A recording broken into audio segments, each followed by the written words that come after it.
Hello, and welcome to Healing Poetry, a Ministry of Words. This is Carol Ward, and it's episode 6 today, which is called Revolution and Resolution. When we think of revolution, you can imagine social change, upheaval. But when we think about poetry, do we automatically think of revolution? Certainly, in society, poetry has been instrumental in social change, a bit like art, all the different movements in art.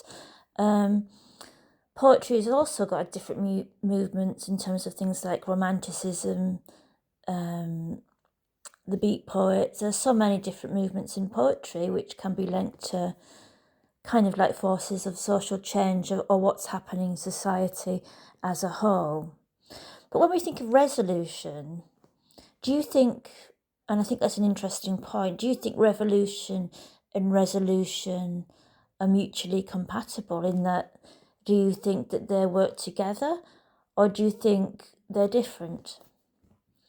So I think we all write in different ways when we're talking about poetry on a personal level. When we're talking about it on a social level, I think it can be used as a power for good in both as a means as a force for social change and as a force for resolution.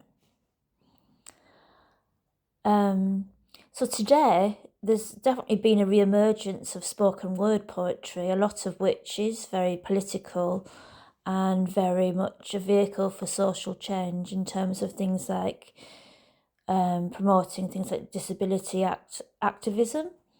So I think definitely poetry can be healing in the way it can be used as a force for revolution in a positive way and for resolution, again, in a positive way. So when I talk about revolution and resolution and poetry, I'm thinking about my own work now. I'm thinking about it in terms of on a personal level. I've been told that my writing is better when I kind of leave out the political stuff. And I think that's interesting when I talk about nature, when I talk about peaceful things. So we're talking about the poetry of resolution without the kind of awkwardness and difficulties of revolution, of trying to enforce some kind of political change. So when I think about my own writing, sometimes I am very focused on issues around social injustice, again, that force for revolution, but also I'm also interested in what's going on around me.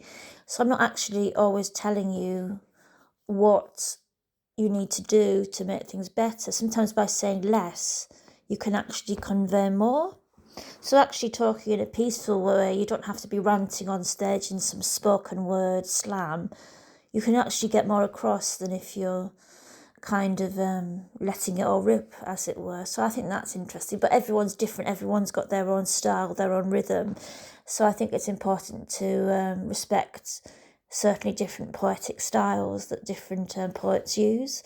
So I found it very helpful when I was younger and still now going to spoken word events, because you definitely got a feel for people's different styles of writing and performing.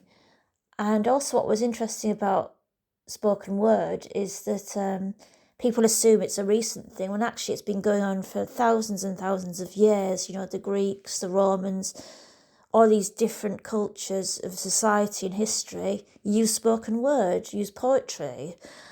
So it's not as kind of contemporary as what we think it is. So I think that's also interesting. But to conclude, what I would say is, with revolution and resolution in terms of writing poetry, remember you're writing to an audience, you're writing your spirit, your soul. And I personally think revolution and resolution in poetry can work together. You can be the force for good that reflects the need for change and positive resolution.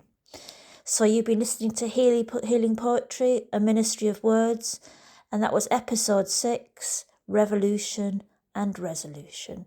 Thank you very much for listening.